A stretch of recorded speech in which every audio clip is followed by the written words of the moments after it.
Picture this: a frozen Arctic night, the sky alive with dancing green lights. It's 1930, and a lone fur trapper named Joe LaBelle is snowshoeing through the silence toward the small Inuit village at Lake Anjikuni. He's expecting warmth and welcome, but instead he finds silence. No laughter, no barking dogs, no people.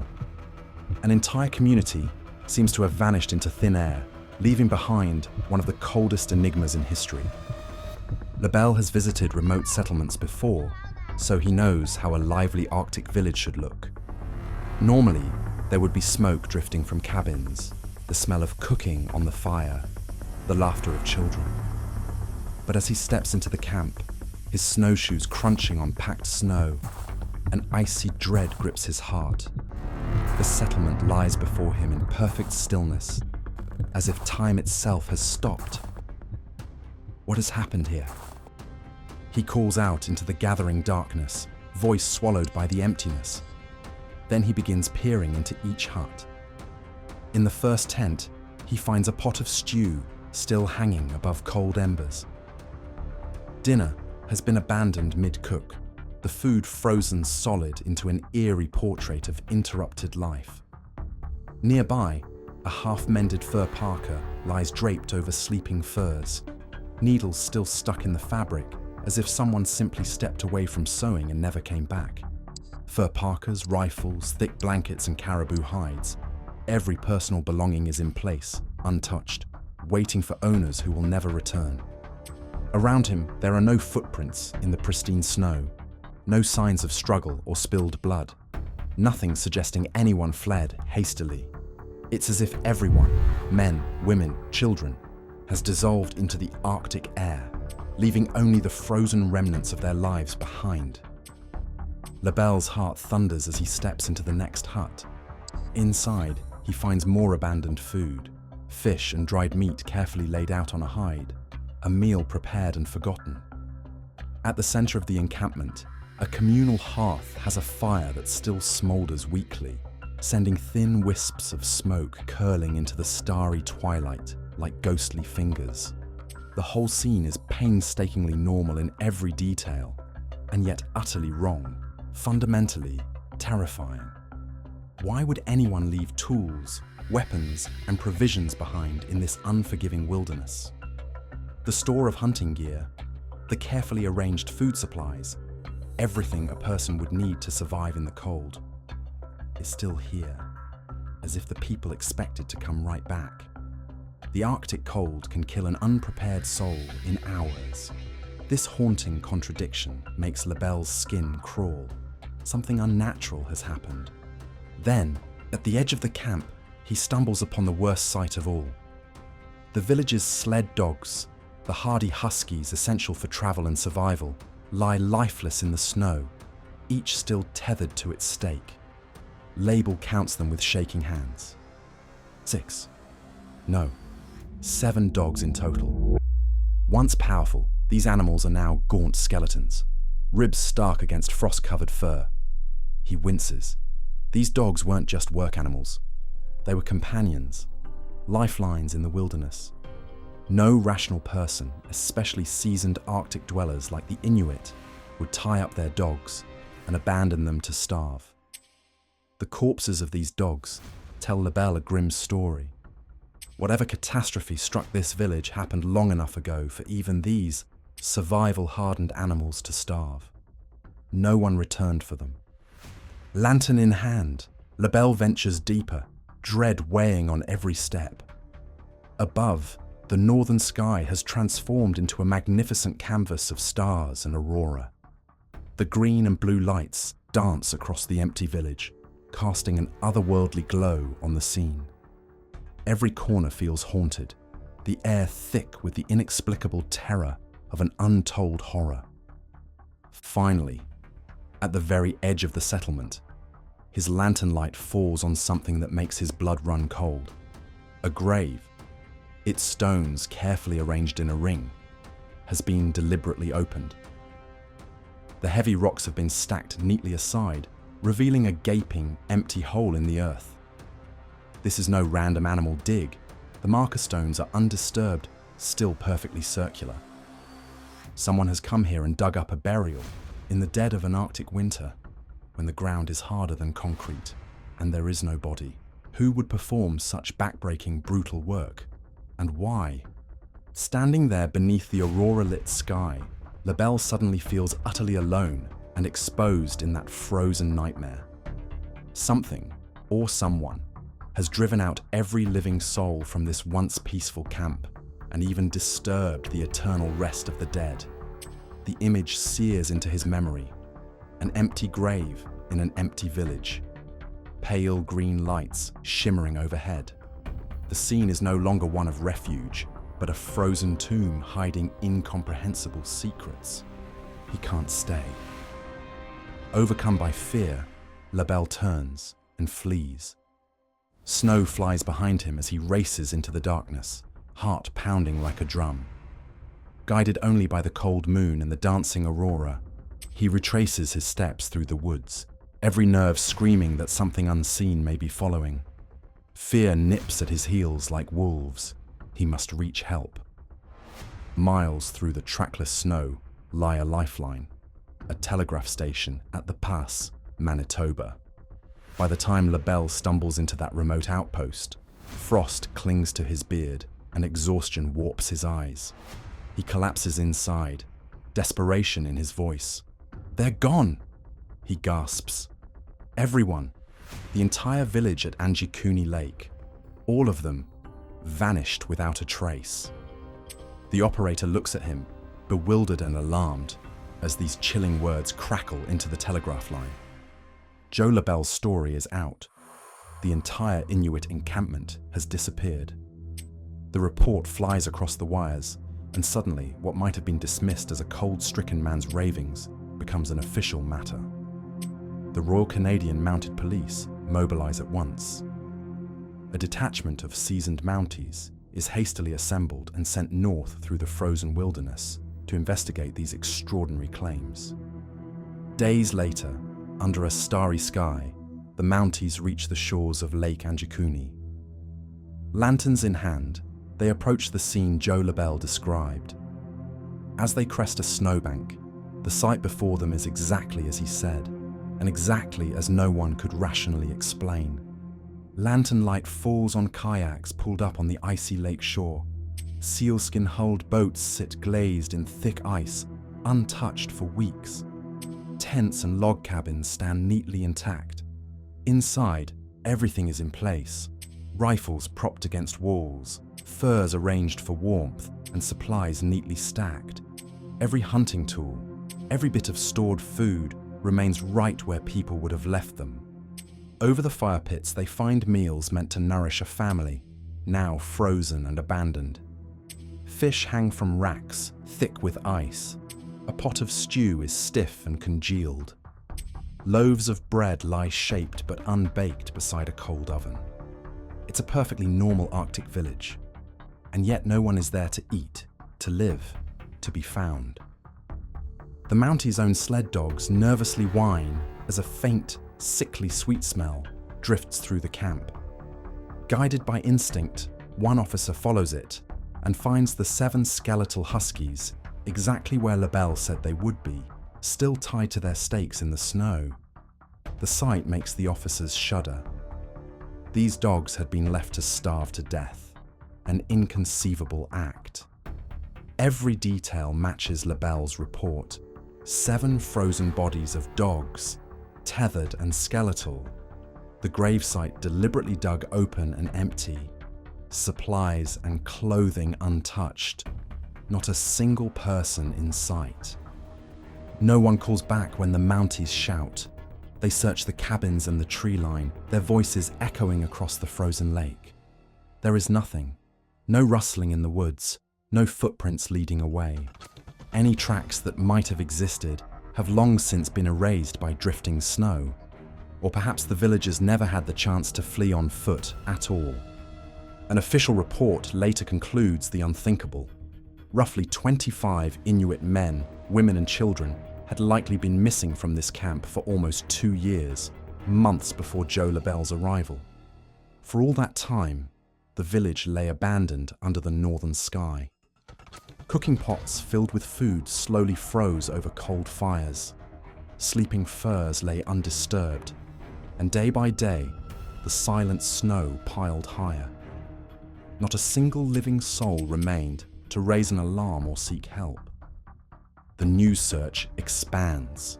The Mounties radio neighboring trading posts and Inuit communities. But there is nothing. No word of the missing, no deserted camps, no hints of an exodus. Hundreds of miles around, the wilderness yields no clues. The desertion of Anjikuni's people is complete and utter. The mysterious disappearance of Anjikuni's villages is too strange to stay hidden forever. By late 1930, word reaches the public press, but not with the fanfare one might expect for such a chilling story. On November 27, 1930, a small newspaper in Virginia, the Danville Bee, runs a sensational headline. Vanished Eskimo tribe gives North mystery stranger than fiction. The article, written by reporter Emmett E. Kelleher, spells out all the bizarre details. Joe LaBelle's frozen stew, the half-finished sewing projects, the 7 starved sled dogs, the opened and emptied grave. To readers huddled in their warm homes, the account reads like a horror tale come true. An entire village, its people gone without a trace, as if plucked from existence by an unseen hand. Kelleher's vivid storytelling paints a picture of nightmares. Needles still in fabric, meals frozen mid-preparation, a grave desecrated in the cold. The article must have given its readers goosebumps. It certainly captured imaginations. Yet even with such a dramatic scoop, the story does not explode onto front pages nationwide. Anjikuni was on the very fringes of the world in 1930, affecting Inuit living far from major cities. To most of North America, it remained a curiosity, a bizarre northern tale that might be shared around campfires or read in late-night pulp magazines, but not front-page news. After the initial reports, the vanishing village slipped back into obscurity. For almost 30 years, Anjikuni becomes a whispered legend, known only in hushed stories among trappers and in local lore. Then, in 1959, a twist of fate brings the mystery back into the spotlight. Radio commentator and author Frank Edwards discovers the old tale and breathes new life into it. In his bestseller, Stranger Than Science, he devotes a chapter to the vanished village, reliving the eerie details with dramatic flair. Suddenly, a whole new generation is introduced to Anjikuni's legend. From that moment on, the story takes on a life of its own. Writers and broadcasters embellish and expand the narrative. Each retelling adds frissons of suspense, some drawn from careful research, others spun from the imagination. The vanishing village of Anjikuni becomes a staple of paranormal literature and mystery anthologies.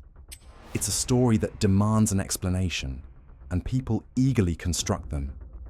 Over the years, countless theories have been offered to explain the Anjikuni disappearance. They range from the scientific to the supernatural. We'll explore a few of the most talked about ideas.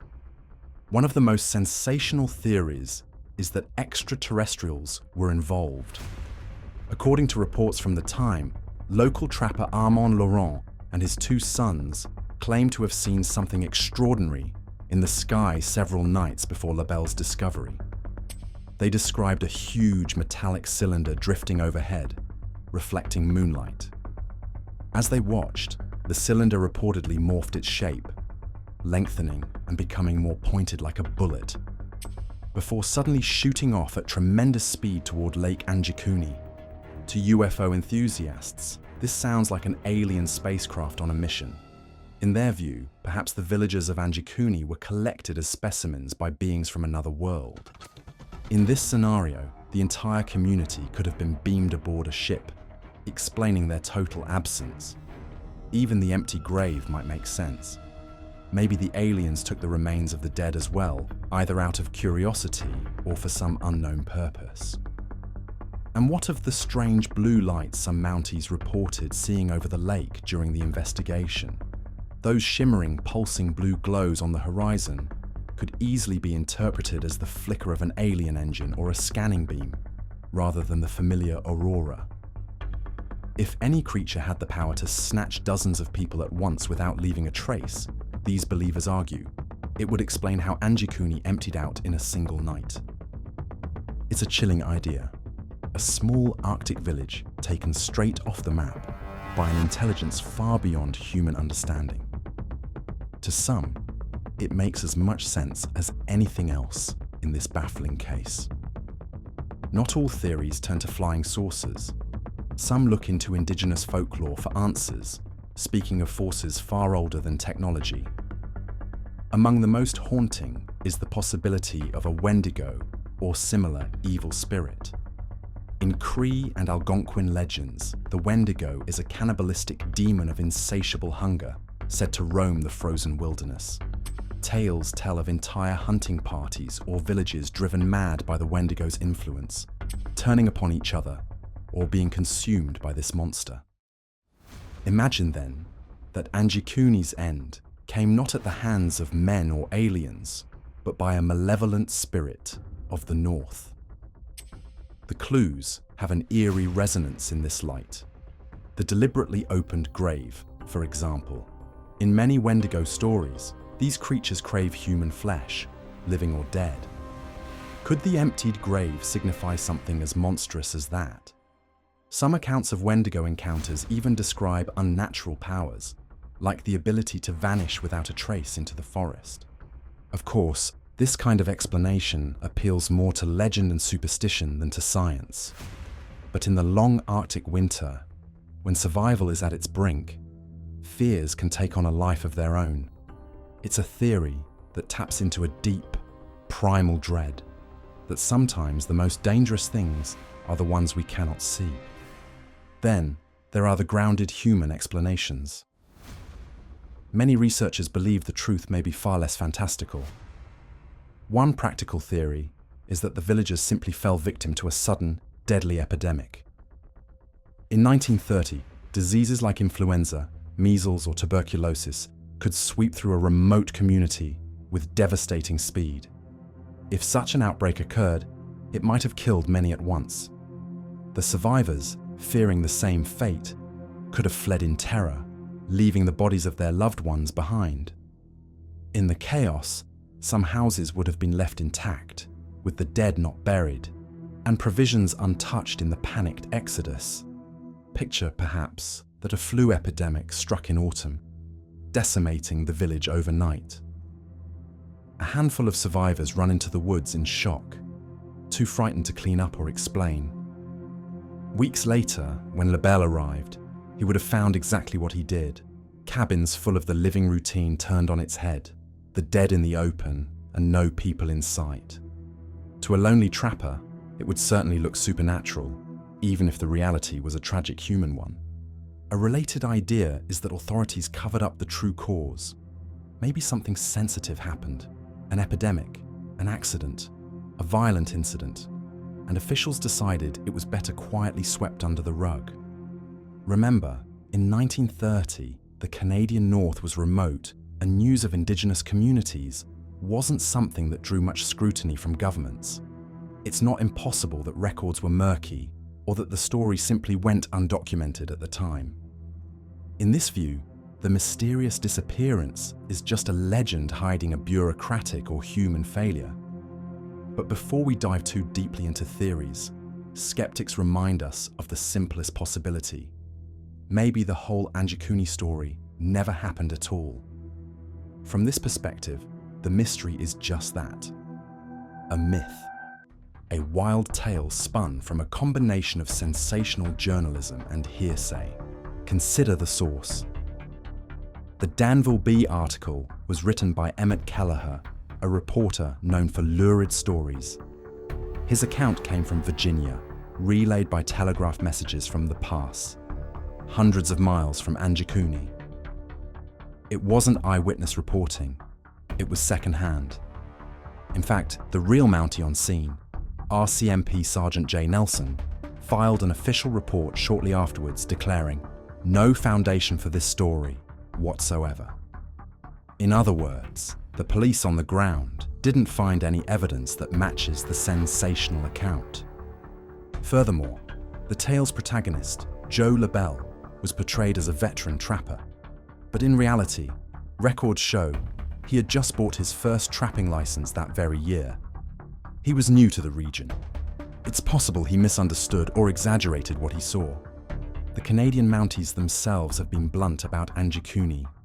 Today, they call it an urban legend.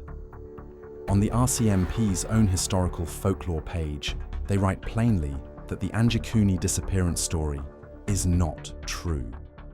They note that Frank Edwards' book popularized the legend decades later, but stressed that patrol officers from 1930 recorded no untoward events or missing people. In short, the skeptics say the simplest explanation is that Anjikuni's vanishing was just a newspaper hoax or misunderstanding that spiraled into legend. The trails of evidence, the crazy lights, the empty graves, could have been confabulated or misinterpreted. No one alive today can definitively prove the village ever emptied overnight. Lake Anjikuni today is still much as it was when this story began. Remote, desolate, and beautiful in a stark way. It lies in Nunavut, accessible only by bush plane, snowmobile, or dog sled. The same freezing winters and brief wildflower-strewn summers endure. But there are no plaques or signs on its shores to tell travelers of the vanished Inuit village of 1930. On the ground, nothing marks that chilling night. And yet, for those who know the tale, the very silence of the place is uncanny. Stand there with the story in your mind, and you might feel a prickle on your skin. The wind through the spruce might sound like whispers of the past. It's easy to imagine looking over your shoulder, half expecting a figure between the trees, even though you know they're probably just shadows and cold air. Why does the legend endure? Perhaps because it speaks to something deep inside us all. The unimaginable fear that an entire community could vanish, leaving no trace of what happened. Whether or not you believe in flying saucers, wendigos, diseases, or human mistakes, the core image of Anjikuni remains unforgettable. Picture it again. A subarctic night in November 1930. Bitter cold as death. A lone trapper finds traditional huts standing open to the wind, fires that should have warm food, meals frozen on the fire, and 7 sled dogs mummified in place. But no people. It is a tableau as haunting as the ghost ship Mary Celeste. Except this time the eerie vessel is a village made of wood and fur, stranded in ice instead of sea. In the end, all we are left with is a riddle. What really happened at the village of Anjikuni? Was it a collective hallucination of a lone trapper? A science fiction nightmare of alien visitors? A curse from the cold wilderness? Or a real human tragedy covered up by silence? The truth, if it exists, must lie somewhere out on that frozen tundra, buried beneath decades of snow and time. Nearly a century later, the vanishing village of Anjikuni still refuses to give up its secrets. It continues to send a shiver through anyone who hears its story, a reminder that some mysteries remain etched in the ice of human imagination, enduring and unfathomed, no matter how hard we try to solve them. If you enjoyed this video, please give a like and consider subscribing to the channel. If you have any suggestions on what type of mysteries you would like to watch, feel free to drop them in the comments. I will see you in the next one.